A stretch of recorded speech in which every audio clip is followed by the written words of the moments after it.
And we'll talk about what a natural logarithm is and how natural logs and exponential functions with base e are connected together. So by the end of this lesson, you will be able to convert between exponential form and logarithmic form. You'll be able to expand and condense natural logarithms using the properties of natural logs, as well as solve exponential equations with base e and solve natural log equations. So as a review here, remember the definition of a log is a logarithm function of base b of any positive number smiley face. So smiley face is representing my input for our log here, and that has to be a positive number, satisfies the following definition.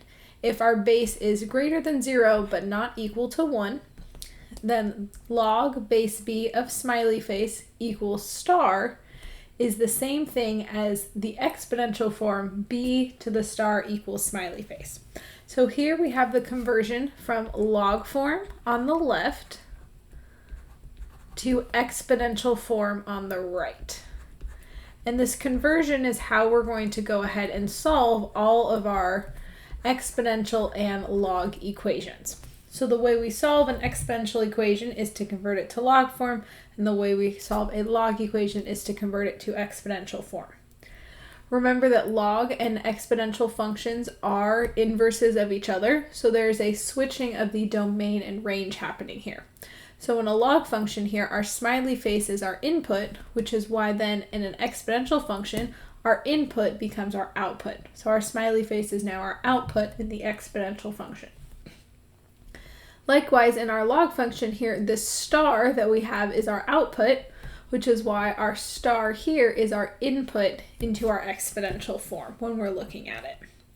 And the way we pronounce this left side is to say log base b of smiley face equals star. And to pronounce the exponential form, we would say b to the star equals smiley face. Now this is true for any base b where b is greater than 0 and not equal to 1. We're going to specifically talk about in this video how will that work if I have my base being our e, where that e is our Euler's number, which is approximately 2.71, and it does keep going. E is an irrational number. Well, if the base in a logarithm is base e, then we call that logarithm a natural log. And the notation for natural log is shown below. So if you're looking on a calculator, you're going to see that natural log is denoted with this ln. So we would have ln of smiley face. That is the same thing as writing log, or log base e of smiley face. But instead of having to write log base e every time, we do have this shorthand notation for writing ln. Now we have a similar conversion that we had up here for any base. We have the same conversion between natural logs and exponential forms. So what we have here is that the natural log of smiley face equals star. This would be our natural log form. That is equivalent to our exponential form, where I have e to the star equals smiley face. And then we again have our exponential form on the left. Just like before, my logs and exponentials are inverse functions of each other if I have the same base. So natural logs and base e are inverse functions of one another. So our input for our natural log is going to be our output on our exponential. So on the left side here, our input is our smiley face into our natural log. That smiley face does still have to be greater than 0, so it has to be a positive number. That will become our output when we're looking at our exponential form. And likewise, our star here, which is our output on our natural log, will be our input in our exponential form. Let's look at what the graphs of these look like.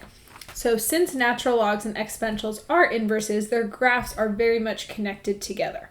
So on the left side here, we have the graph of an exponential function with base e.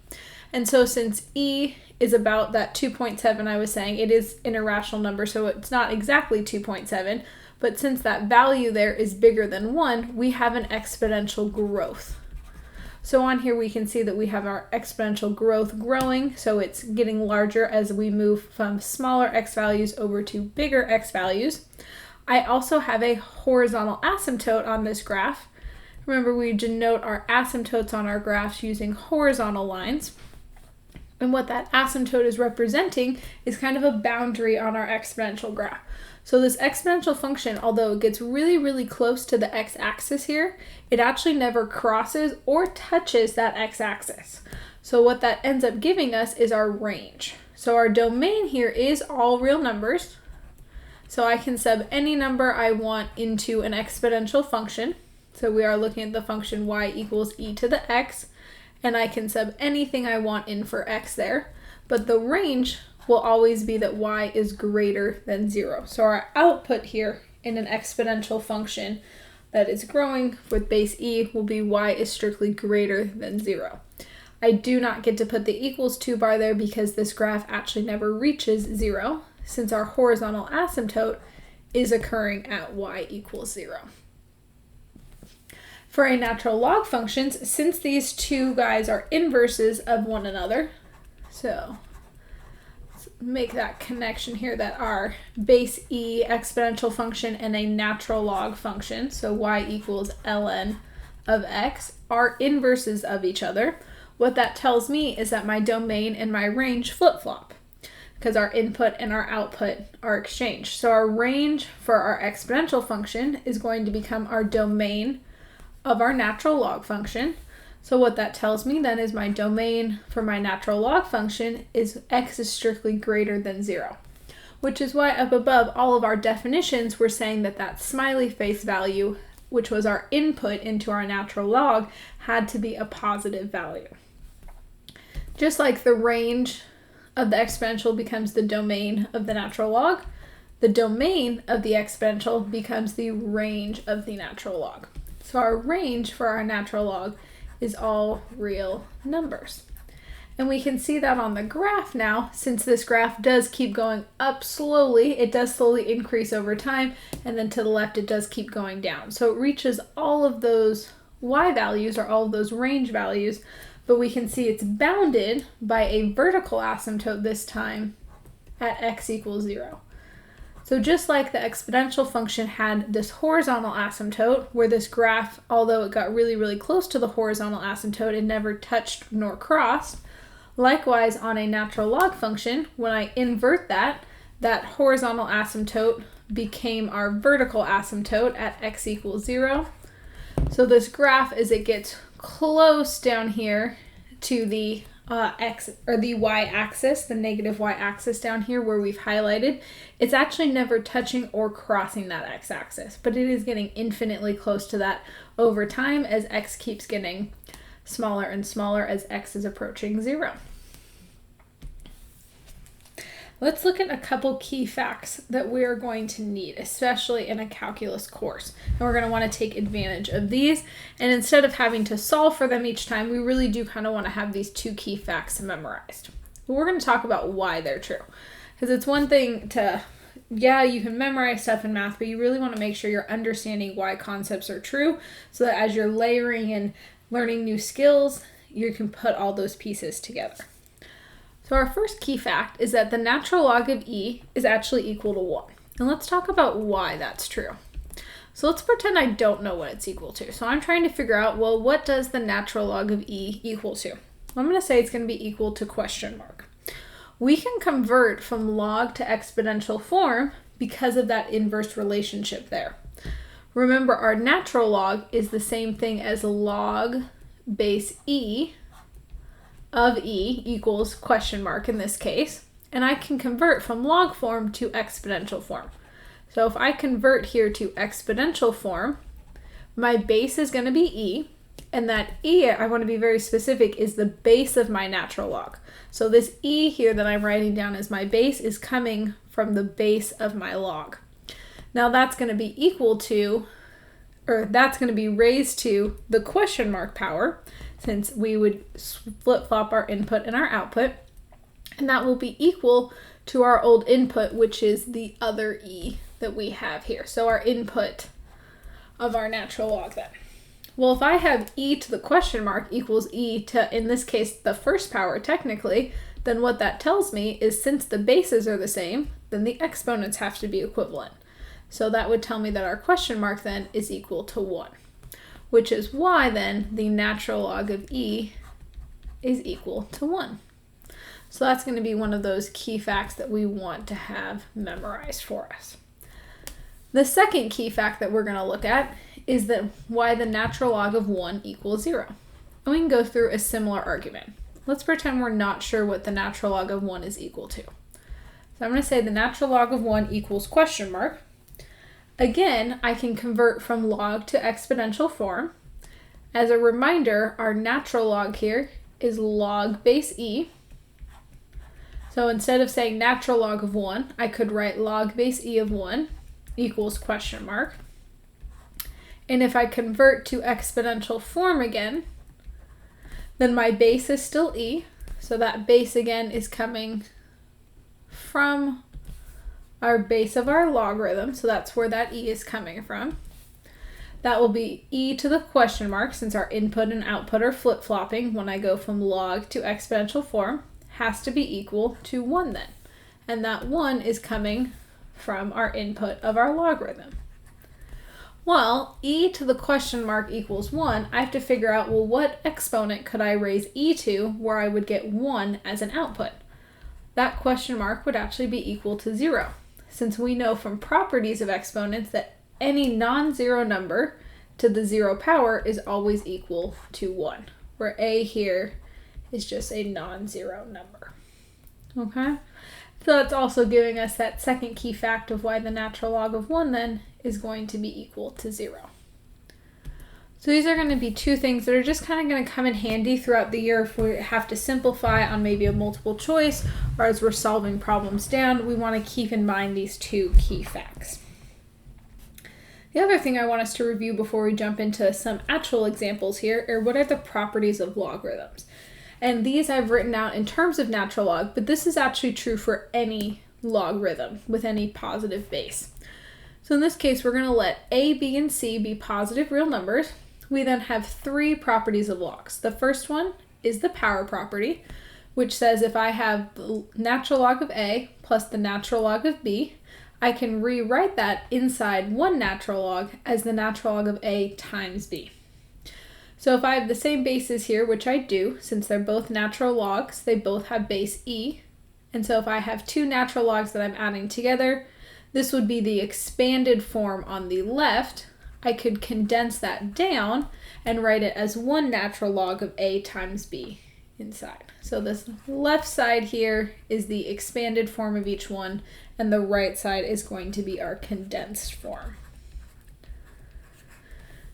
The second property is the quotient property, which is similar to the power, but instead of adding two logs, if I have the natural log of a minus the natural log of b, I can rewrite this as the natural log of a divided by b, as one natural log together if I'm trying to condense down. The last property of log is the power property, which says if I have a scalar or a number multiplied in front of the natural log, I can actually move that up and make that an exponent inside the natural log.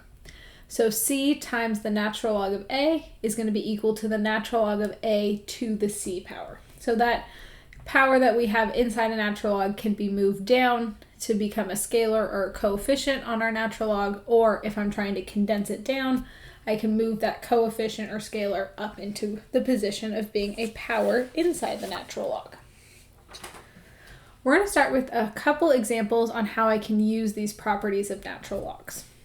In this first example, it says, condense the logarithmic expression as much as possible.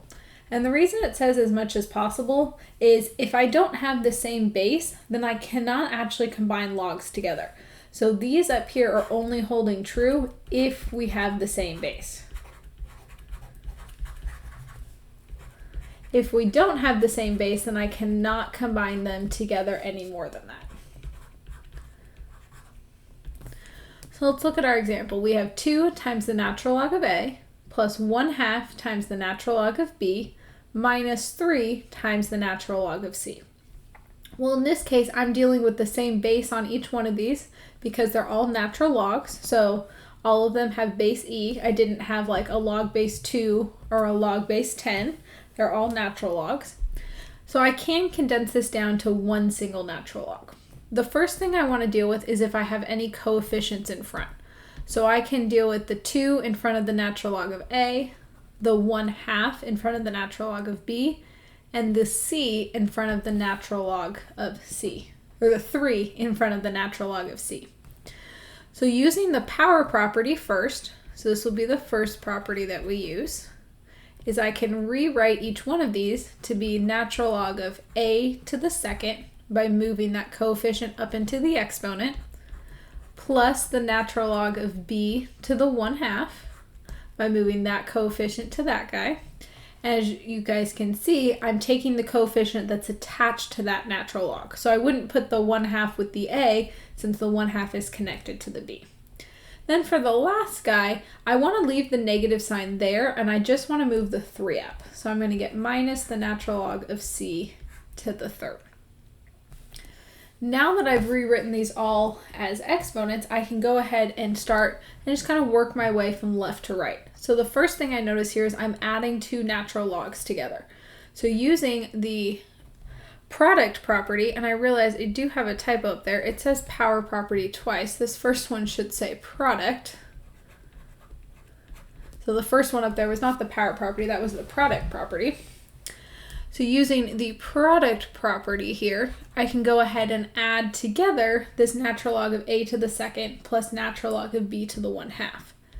When I combine them inside to one natural log, I'm going to end up multiplying the A to the second and the B to the 1/2. And I still have minus the natural log of C to the 3rd. The next step to use from there is going to be the quotient property.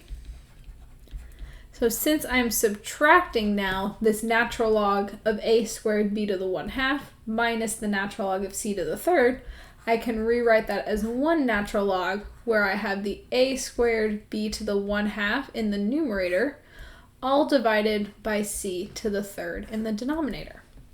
And one thing I want to keep pointing out is I now am only left with one natural log. I don't have the natural log of the stuff on top divided by the natural log of the stuff on the bottom. I am just condensed down to one natural log. So on this left side up here, we have condensed them down to one single natural log, whereas we started with multiple natural logs on the left side. As kind of a reminder about rational exponents here, I do want to remind us that at any time I have something to the 1/2 power or the 1/3 power, 1/4, 1/5, I can always rewrite that as the corresponding radical form. So this B to the 1/2 is actually the same thing as the square root of B, because when I have a square root there, my index is 2, which is matching up with my denominator on my rational exponent. So our final answer here, we could use either of these, and I just kind of wanted to remind you guys that B to the 1/2 is the same thing as the square root of B. And if I'm going to take a little second to remind of a couple other things, if I had, let's say, B to the 1/3, that would be equal to the cubed root of B. If I had B to the 1/4, that would be equal to the 4th root of B. So remember that root tells us what our index is. So in this first example here, our index is that 3, and that's equivalent to this exponential form of B to the 1/3, or we can write it as a radical. Let's look at how we would expand a log out. So in the second example, it says expand the logarithmic expression, natural log of A to the 4th all over B to the 2nd times C. So we're basically going to undo the process we did in example 1. So in example 1, we started with multiple natural logs added and subtracted together, and our goal was to get it down to one natural log. In example 2, we're going to flip that. We're starting with one natural log, and I want to expand this out as much as possible. So the first thing I'm looking at is that division bar. So what this division bar is telling me is I can rewrite this using the quotient property as the natural log of A to the 4th minus the natural log of B to the 2nd times C. So that division inside of one natural log is equivalent to the natural log of the numerator minus the natural log of the denominator, using our quotient property. From here, I want to continue to break apart this second natural log that we have. technically we have two things that are multiplied inside. So I have the natural log of b to the second times the c, all inside that natural log. So using the product property, I can go ahead and break that apart. So the natural log of a to the fourth is not going to change right now. And I'll get minus, when I break this natural log apart, I'll get the natural log of b to the second plus the natural log of c. What do you guys think? Did I do that correctly, or am I missing something? So I'm actually missing something key here. I just want to rewrite that to make sure that's clear that that is a b. That wasn't what I'm missing. What I am missing are parentheses here. So because the whole b squared c was in the denominator here, when I break that apart, yes, I should have a plus sign here because I'm using the product property, but this negative sign that was in front of the natural log to begin with has to get distributed to both terms, so I want to make sure I have parentheses around that. If I write that out and distribute, I'll have the natural log of a to the fourth minus the natural log of b to the second minus the natural log of c. The last step that I have here is to use our power property and actually go ahead and move those exponents that I have in front to be coefficients. So my final answer will be 4 times the natural log of a minus 2 times the natural log of b minus the natural log of c, since I have no exponent on that last term. And that will be our final expanded answer. Let's look at how we would solve some of these. So in examples 1 and 2, we just kind of practice going back and forth. How can I go from condensed to expanded or expanded to condensed? Now examples 3 and 4, we're going to actually start talking about how I can solve exponential equations. So example 3 says solve e to the 3x minus 1 equals 2. One thing I want to keep emphasizing here is our variable is the x. E is actually representing a number. So e is that irrational number. It's approximately 2.7. It is irrational, so it's not exactly. It does keep going. But I'm solving in this case for that x. The issue I have right now is that x is in my exponent. I can't magically pull that x out if I'm still in exponential form. So our first step on all of these is we want to go to log form. So that's going to be key. We want to switch and go to our log form instead. And that will help us get that exponent, that x, out of the exponent. So when we switch over to log form, remember my base here is e, so I would get log base e. When I switch between exponential and log form, our input and our output switch, so I'll get log base e of 2 equals 3x minus 1. Now, this log base e of 2, we never write it like this. I'm going to go straight from now on to writing this as natural log of 2, because a log base e is equivalent to natural log. So I really have natural log of 2 equals 3x minus 1. And the way we're able to do that is from that conversion that we had at the very beginning. So if I scroll back up here before the graphs, we had this conversion. Oops. We had this conversion right here that I'm going to highlight of if I have the natural log of smiley face equals star, that would be our log form, and our exponential form would be e to the star equals smiley face. So in our example, our star is the 3x minus 1, and our smiley face is the 2. So if we scroll back down to example 3, we want to make sure that we're connecting those pieces together in terms of how we're solving this. Now that I've switched over to log form, I can go ahead and isolate and get x by itself. So the first step I would do would be to add 1 to both sides. So I'll get natural log of 2 plus 1 equals 3x. Now in this case, I can't actually add the 2 and the 1 together because they're not like terms. So the natural log of 2 is a number. It's an irrational number. And unless I got a decimal approximation from it, I can't actually add the plus 1 to it. The last thing I want to do to get x by itself is divide through by 3, and we'll get the natural log of 2 plus 1 all over 3. And I do want to make sure I'm dividing the entire left side through by 3. That's actually our final answer. So when we're solving exponential and log equations, this is really one of those sections where our final answer is not going to come down to be one single integer value. There are examples that exist where that can happen, but the majority of them that's not going to happen in. And so a lot of our answers for exponential equations are going to have logs in them, and a lot of our answers for log equations are actually going to have exponential values in them as well. We could type this into a calculator, but that's just going to give us a decimal approximation. This is actually the true accurate answer if I were to ask us to solve this. So there is no need to use a calculator here because that's actually only giving us an approximation. This way, by solving it by hand, we were able to get the exact answer. Let's look at example 4. So example 4 says solve e to the x over 2 plus 7 equals 11. So in that last example, the first thing I said was we have to go to log form. Well, we can only go to log form if the exponential term is first isolated. So in example 3, I had the e to the 3x minus 1 by itself on the left side already. In example 4, I have to go ahead and move that 7 to the other side before I can go to log form. So our first step here will be to isolate the e to the x over 2. I can do that by subtracting 7, and we get e to the x over 2 equals 4.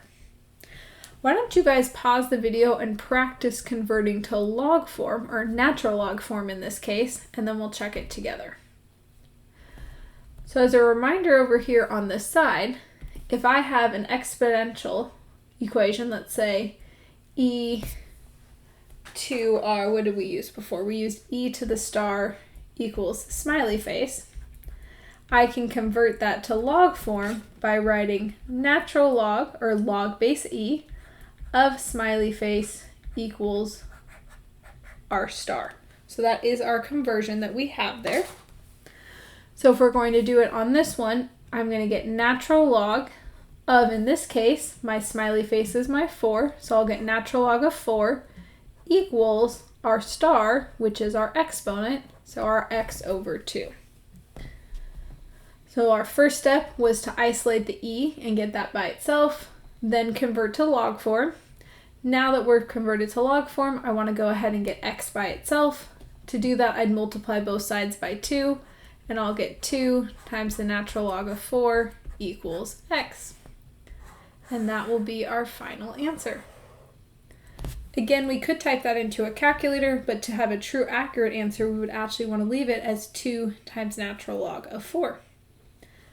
Now, one of those ways those properties of logs might come in handy is this 2 is a scalar in front, so I could move that up and make that an exponent and rewrite this as natural log of 4 to the second.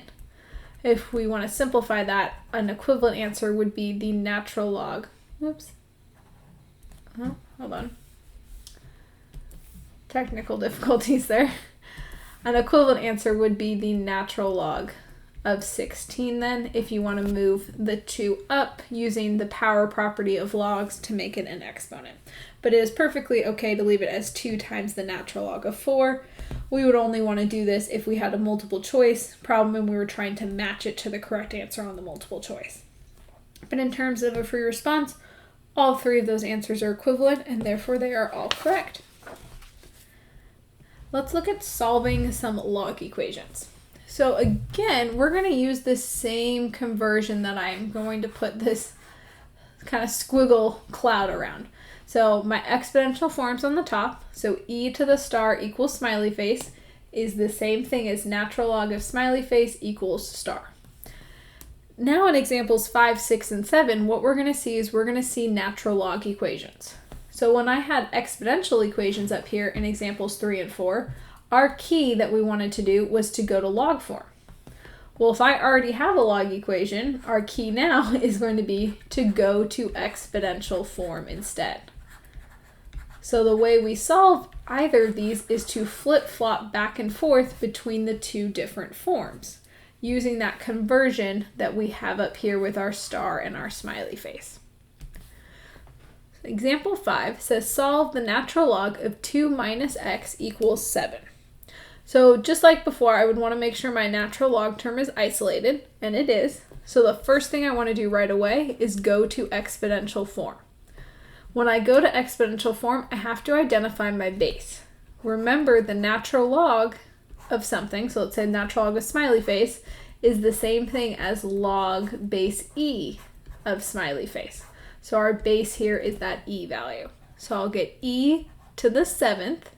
Since my 7 is my output, it's going to become my input when I switch to exponential form, is equal to 2 minus x.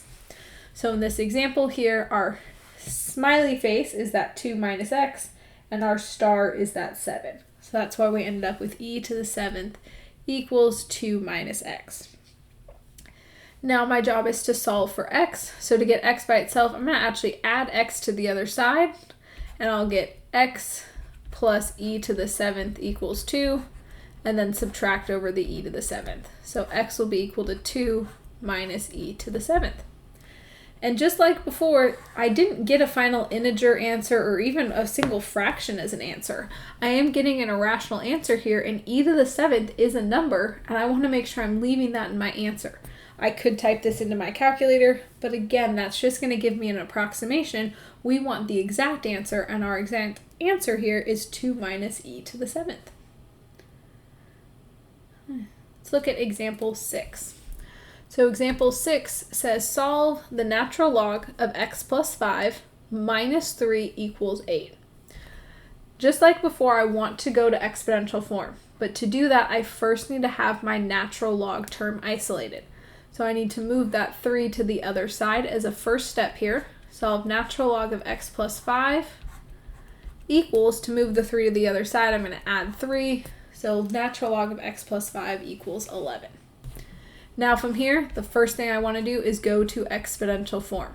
Why don't you guys pause the video and change that to exponential form on your own first, and then we'll check this together. Okay, so to check this, I need to identify what my base is. Because I have a natural log, my base is e.